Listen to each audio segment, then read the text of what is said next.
The following podcast is intended for mature audiences. If you enjoy our work, please like, comment, subscribe, and follow the links in the description. Thanks for your support, and enjoy.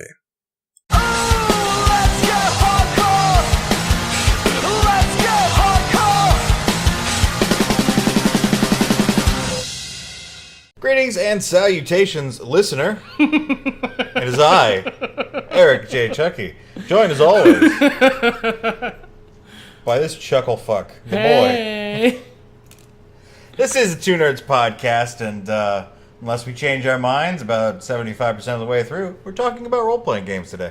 Yeah, our roommate has started this new trend. He likes doing one-shots when he DMs role-playing games. It allows him to focus in on one specific thing and get through concepts before he runs out of ideas for them or gets bored. So we've used it as an excuse/opportunity to try some new role-playing game systems that we haven't tried before. I believe it actually, and let's be fair to both him and ourselves, began with us shitting on Fate. Yes, I think ultimately the genesis of the idea was that I had read Fate some many, many years ago. I think it was an older edition even. And did not like it. And did not like many things about it, so I shit on it a lot when talking about role-playing games in general. But I was like 16 at the time and really hadn't read it since, or 18 maybe. I was a teenager. And I believe you had read it some time ago as well. Yeah, I looked through the Dragon Age role-playing game, which was Fate, and basically got the gist of it from there. I was not impressed. I've played it now, so I have a hard time remembering what I thought. But yeah, I had to have done the first edition, which came out in 2003, which makes sense. Actually, one of the reasons I began bitching about Fate again, renewed, is that I really like the Dresden Files, as I'm sure you know, listener, if you're a long-time listener, and if you're new, I really like the Dresden Files. There you go. And the Dresden Files game, role-playing game, is a Fate-based system, so I was mad because I liked that book, but I couldn't use the game system because, you know. Why would you use a system you don't like? So, we've mentioned him before, Beard. Right? Yeah, he's been on the show. There's a link to his old blog in our description. Unless I took it out, it's Game Master Problems. He's significantly more internet famous than we are, anyway. So Ophidian the Cobra likes me, and so does Ultimo Dragon and Tezonde. So you guys are all just sitting around listening, and I appreciate that. Yeah. But. Anyway, we were bitching about it, and he was like, "No, it's good. Did you read the old edition? Were you not paying attention? I think you guys would like it. I think you're just stupid and didn't read it right." Essentially, was what he was saying. Except slightly nicer, because he is slightly nicer. And then, like the cracking open of a soda can, I was struck with an idea. He just really wanted to open his drink. I forgot before we started. Why don't we just fucking play the system? Yeah, I mean, like, it's part of the ethos I've adopted since I was an edgy teen. Why bitch about something that hard if I haven't actually given it a shot? So long as it's not something I know really strongly that I'm not gonna like. Yeah. Like I say this, but I have seen the first two movies. I think I'm not gonna suddenly get into Twilight. Yeah, no, an old girlfriend made me read the books. I know they're bad. I watched the first two movies. I liked the dad. I liked the dad a lot, actually. But, like, if it's something that is even remotely something I could be interested in, it doesn't behoove me any to deny myself a good time. Sure. And Beard eventually convinced us to give it a shot. So we made some characters for Fate. We played a superhero setting, which was tough, and that's one of the criticisms I want to sort of bring up here, is that unlike, say, Dungeons & Dragons, or Vampire the Masquerade, or what have you. Colt Regan the RPG. Shh, it's not out yet. When you sit down to play Fate, you can't just play Fate. You have to have like a grander idea in mind. It's a skeleton, not a role-playing, not a setting. Which is much of the same reason I've never been interested in GURPS, because it's a skeleton. not a setting. Which, that's a perfectly fine way to make a role-playing game system. It's very flexible. It Sure, allows you to use sure. the same thing for a bunch of different genres. And I'm sure Fate, as GURPS does, has like expansion booklets. Like, here's some great ideas for a character playing a samurai. Here's some great ideas for them playing a hacker. You know. And for different settings, they have specific setting books, like the Dresden Files, Sure, with specific yeah, rules yeah. to help you out with making a story that feels like that thing. But they don't necessarily give you a lot to go on, and you don't really even need the expansion books. No, it's a very simple core rule set that I don't remember. I remember it vaguely, very vaguely, but we played it recently. I think we're having gotten a session of it under our belts. I think we're a lot more qualified to talk about it now. I get the idea of what the system wants to do a lot better now that I've gotten it in my hands and been playing it. I do appreciate the flexibility, and I do appreciate, at least from what David was telling us, that the system itself encourages group world creation. That's an interesting premise and a cool conflagration of ideas, because we've had problems as a role-playing group of setting up a game and the moving parts, i.e. the players and the DM and his NPC and story ideas, Just don't fit. yeah, they don't sync up right and your clockwork doesn't move. Group world building helps alleviate that problem to a large extent, because it allows you guys to all sort of get on the same page before you even start. You all know the kind of story you want to tell. Right, which we had figured out independently as well, but that they have it right there in the instructions and it's encouraged in the process, I think is smart. They also encourage you to use a setting from something you like an established setting, unless you're experienced enough to make your own from the ground up. They outright encourage, just grab a book or movie you like, use that. Unfortunately, I don't like anything, so... But I like that they're open enough to say, like, look, we know you're probably going to use this since it's a skeleton to adapt a setting that doesn't have its own role-playing game system. Do it. We encourage it. It's very, very narrative-driven in a way that the role-playing game systems of my youth aren't. In that there's literally, if you're playing it with the proper dice, no numbers involved, really. You can get pluses and minuses, and you do count some numbers, but they also give you a series of words to use for those numbers instead. And all the actions are very narratively driven and very open-ended, and I get what it wants to do with that. I don't know that it's perfectly my jam in terms of role-playing game systems.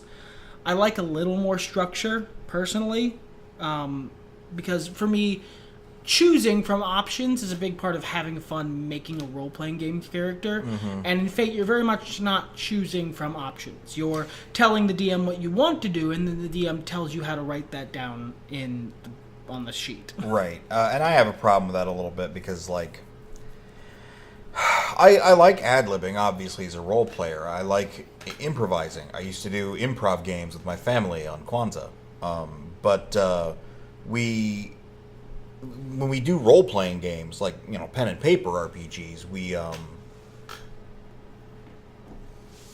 always have used systems that are very rules-heavy, sometimes too rules-heavy, and picking from that very specific structure is like an integral part of the game for me.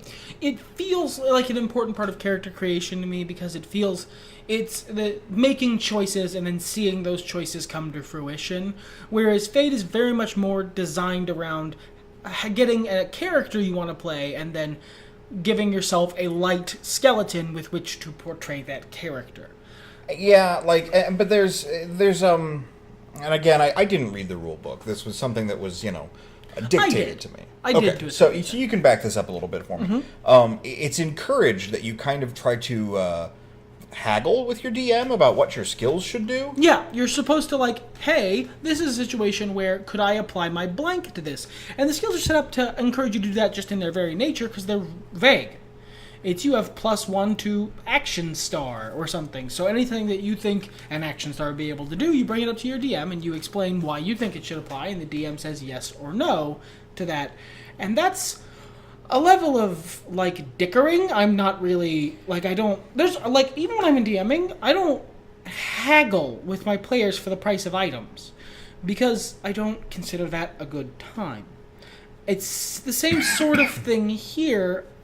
I'd like to have a much better idea of what my shit can do, base, and then if I feel like there's something that's an edge case, then I can bring it up. To me, like, that skeleton, that framework is the static state around which the players and the DM operate. Okay? Like, it is eternal. It is the truth, as it were. I mean, obviously, homebrew rules flex the truth. Sometimes the DM bends things, but work with me here. It's something we all understand as a universal language for what we're doing. In the context of the role-playing game. In the context of the role-playing game. And, so I can get creative and, say, in terms of 5th edition, could I roll religion to see if this important figure ever had prominence in or near the church? When it's not necessarily directly related, it might be better as a history check, That's a little bit like, yeah, you're right. That's much more in line with what I'm comfortable with as a DM and player. And even still, I probably wouldn't do that because I'm just able to accept my, lack of ability. Roll a history check for this guy. Well, I ain't got history, so that 2 is not going anywhere. As a DM, I'm very open to interpretation in D&D with that sort of thing. Yeah, it doesn't bother me as a DM. It's just something I choose not to do as a player. I like my limitations. But I like that being an edge case that comes up occasionally rather than the base framework around which the game is played. Sure. It just adds a level of, not even adversarialness, because they very much encourage you to be collaborative. It adds a layer of untamedness. How to put this? Awkward back and forth, I think, is the easiest way to explain it. It adds a layer of, like, subconscious desire to yes and a situation that I'm not fond of. Yeah, again, referencing the time we for fun played improv games, they were more about... Okay, so here's the thing that bothers the shit out of me about improv. And I'm not going to pretend like I'm a professional actor, but I have done acting. I acted a lot in high school. I believe I did something outside of high school or connected to it, whatever. I've worked with amateur level actors a frequent amount. In improv, yes and isn't meant to be taken as a literal. And I see in media and players and idea pieces that, and other improv. And other improv, certainly. That, 2 guys are coming up with a funny skit. This guy says, I have a hat and you are a jerk. Yes, and I'm a jerk because your wife is beautiful and I don't think you deserve her. That's not... You're exposing the mechanics of something that's supposed to be organic. And I feel like that desire to build and those key words, being so prevalent in the idea of collaborative storytelling, that it breaks down the kayfabe of the story, if you will. We for such a flexible system, kind of, I think what you were saying, those moments where you're getting yes-anded, sometimes literally, make you go, there's the bones. I didn't want to see those, the storytelling bones. Whereas in D&D, the bones are, and so many other systems, are the dice. They're the rules. And they're structured, so they're not up to anybody's whims. They're the rules. Thus allowing you to more easily sort of float past them and enjoy the story. In Fate, there's a lot of moments where, like, it becomes... You see behind the curtain in a way I'm not super fond of. And there's a lot of... The DM is encouraged to be kind of a chode to you. Or Monty Hall. Yeah. I mean, one of the two. And that's actually going to come up a lot in the next system we talk about. And I'll get there. But... I think the issue is, when you're playing Fate, it had better be with a DM you can fucking trust. Or a DM who you like their stuff anyway. Sure, but trust is still key, because the second you get paranoid about whether their decisions about what roles count and what don't are, like, out at of all character, weighted, yeah, then it will suck. Like, we are very lucky because we have a DM who we trust, who I know is a good DM and a good role player and not a shithead. So I was able to just really get in, and I had a great time playing Fate. I think you could say the same thing. That session was really fun. I liked the characters. I liked the fun we had. I don't care for the system. I'd rather not use it again. I think it's not my jam. I could definitely have fun playing that system. I think I'm a different enough person than when I first read it, and it's a new edition, although I don't know what they changed. It probably wasn't even much. That I could enjoy it, but I can't think of a story that I could tell in that system that I couldn't tell easier and better in another one. Basically, and in that sense, though, it is very much specific to us, because I know... Yeah, absolutely. That's one of those things where it's entirely preference. I know people personally that I've played with before who would thrive in a system like that, where you're just kind of bouncing ideas back and forth and creating this world, and, you know, and actions sort of act like an exploding critical. They exponentialize. And I will say this, I'm not saying that's something to get across very well, and now that it's a pattern we have when talking, because we've known each other for so long, that one of the listeners just pointed it out, and now every time I start to do it, I get really self-conscious. Aww. But no, Ultimo Dragon doesn't mean things like that. He doesn't want you to be self-conscious. But trust in the dragon spirit, my brother. But it does bear mentioning that it's for what it's trying to do, it does it really well. It's very well designed to do what it's trying to do. I just don't happen to find that very enjoyable. I remembered the way I kind of wanted to put a bow on it is that it feels a lot more like playing pretend than... Yes, it does. ...than a tabletop role-playing game. Yes, it does. To me as well. I've mentioned before, freeform role-playing isn't my thing. The rules need to be there. They need to give me the structure necessary to convince myself subconsciously that I'm not just a grown-ass man playing pretend.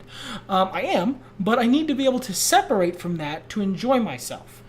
I don't like the feeling of unlimited power, as it were. I mean, obviously, I trust the DM to keep that in check. But, like, what can you do? Well, really, anything. Whoa. It convinced me that it's a thing. I don't like that. I don't like that. I'm actually kind of good at convincing people of stuff. I don't like this. No. Well, and you're nice to me, so why wouldn't you let me do most reasonable things? Like, unless I was, hey, I've got mechanics. Can I use that to befriend this cat? As a DM of Fate, I would go, I'm interested. How? Explain to me your thought process here. It's probably going to be a no, but I really want to know how. And there's, I mean, like, theoretically, ideologically a little too stern, there's nothing wrong with, like, playing pretend. It's just not my jam. I feel silly. I also don't like dancing much, or most rituals, be they, weddings or funerals or what have you. They weird me out and make me feel goofy. I don't enjoy it. For me, it's because as I've aged, I've realized I am enough of a... I'm going to moderate how I would usually phrase this, dramatic person that I enjoy acting enough that I need to be able to separate playing pretend from playing a role. So structure on what my character can and cannot do in a situation helps me play a role rather than just playing pretend and being Superman. That's an interesting thing that a lot of adults still have, especially in creative pursuits, that, and I don't know if this is exactly what you were saying, but it sparked the thought in my head, of the old trope, the old, playing in the sandbox with your action figures. Oh, I shot you with my eye lasers. Well, my guy has a shield against eye lasers. Obviously in a more mature fashion, something like, well, my character is too cool-headed to be afraid of your character.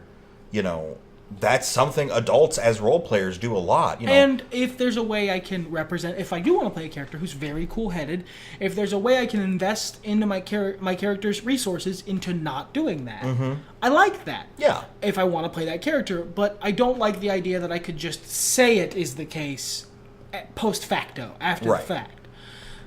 Yeah, I guess that's a lot of the thing, too, is that Fate is technically unbalanced in your willingness to haggle. You are as powerful as you and the DM agree you are. And one of the reasons I don't haggle much is because if I start haggling, I am very willing to continue haggling. But we had fun with the session. Like, again, the characters were fun. It wasn't horrible. Fate is very good, but like I said a moment ago, it's just not my jam. Sure. This brings us to the second setting, to the second thing we wanted to talk about today, which is Monster Hearts. Monster Hearts is an apocalypse world system RPG. This is, we specifically played the first edition, not the second one. The second one came out last year. We played the first edition. I don't know what differences that causes, but... I think we might have played a hodgepodge. I think maybe we did, but I was using a character sheet from the first edition. That's what I know. This one I pointedly did not read the rules. No, I didn't either. We had them explained to us, but Monster Hearts is basically sexy high school supernatural romance action. It's like R-rated Buffy the Vampire Slayer in the most ridiculous, over-the-top, in love with itself, pretentious edgelord fashion.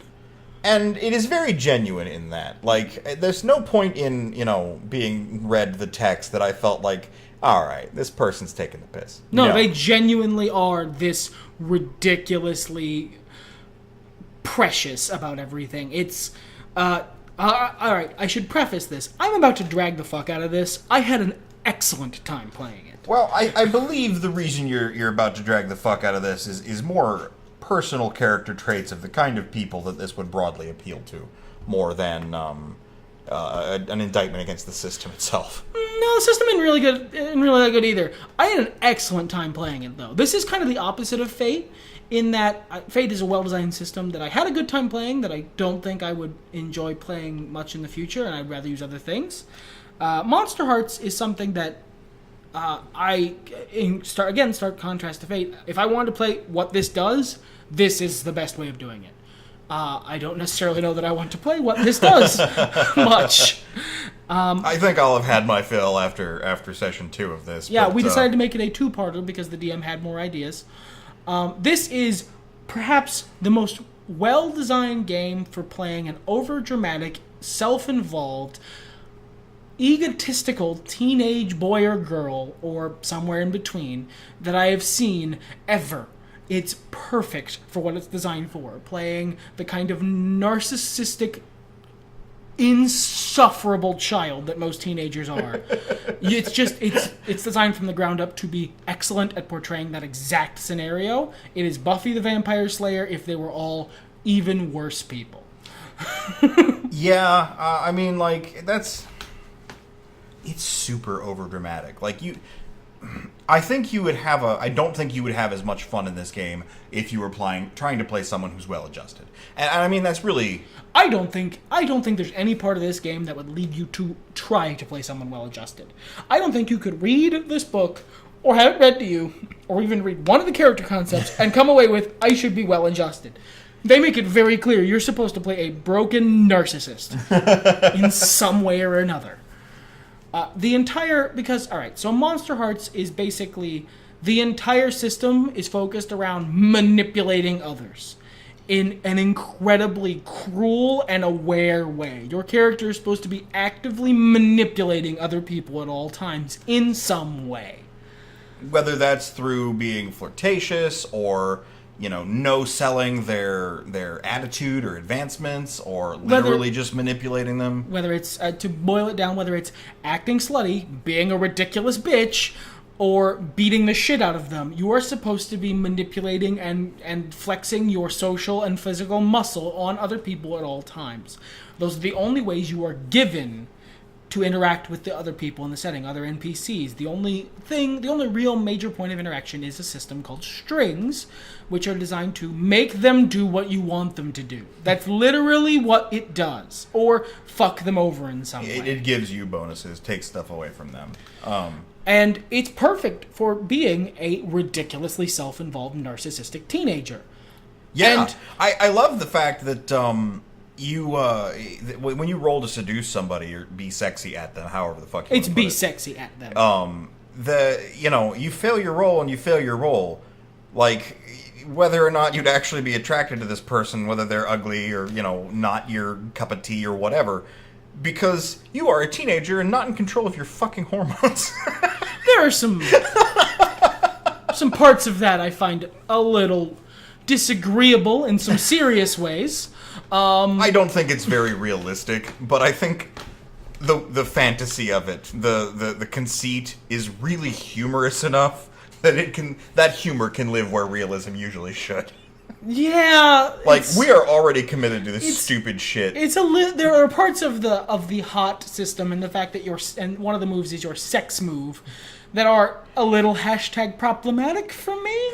One is that you're playing high schoolers, and we were seniors. We went with 18. Yeah, that became a very important. That is the minimum line I could go with before it became too gross. No, let's not trot in that water. And the other is some other stuff that's serious enough. I don't feel like getting into it on the podcast. No.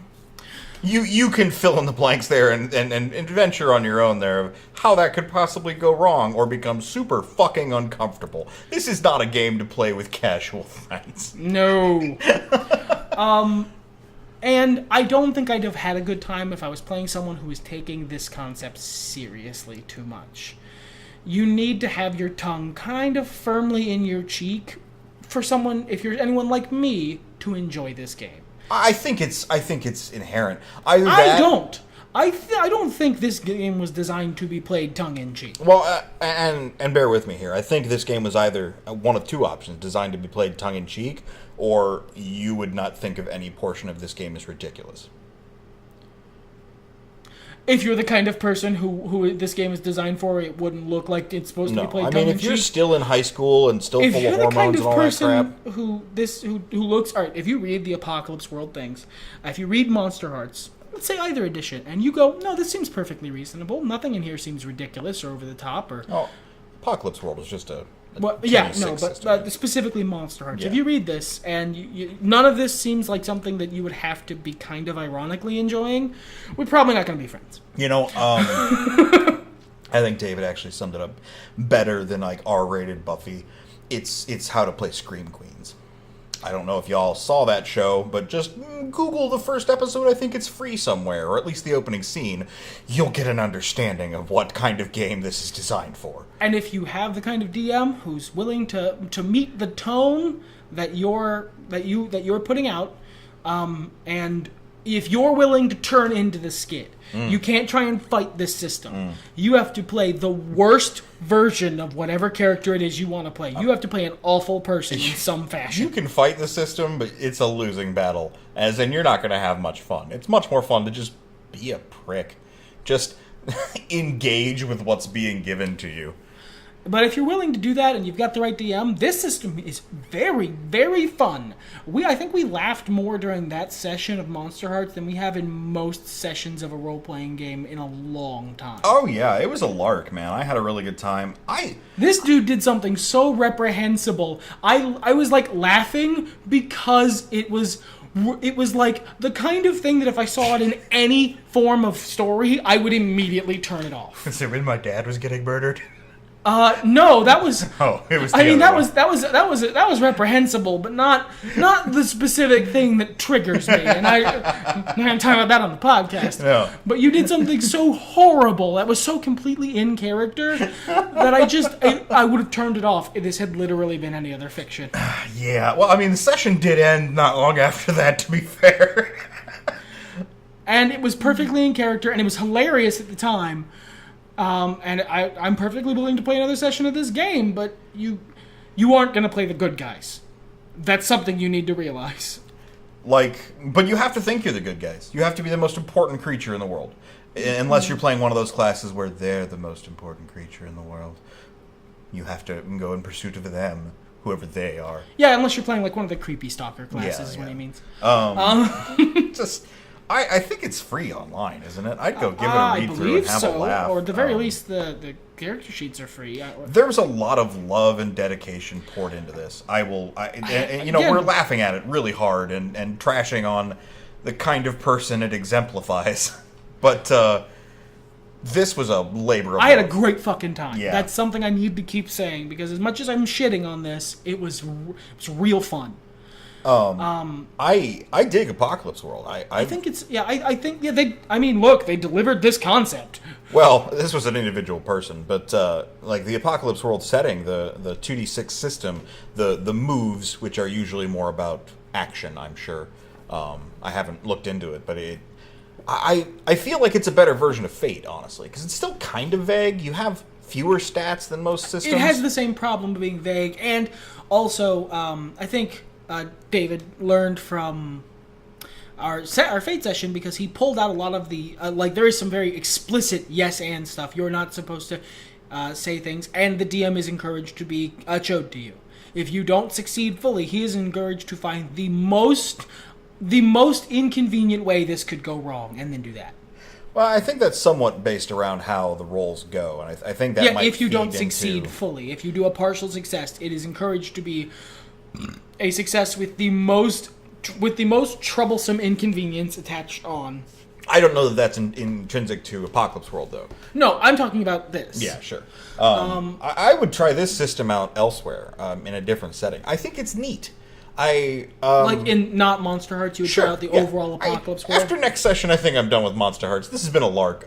Maybe a couple years from now, if David were like, hey, I'm getting a group together, we're going to play Monster Hearts, I need you to be awful, I'd be down. It's the role he was born to play. But, I've had my fun. Well, I will have had my fun with this, and we can move on to something else. And we will move on to something else. I've got a couple of games I wouldn't mind running as individual games.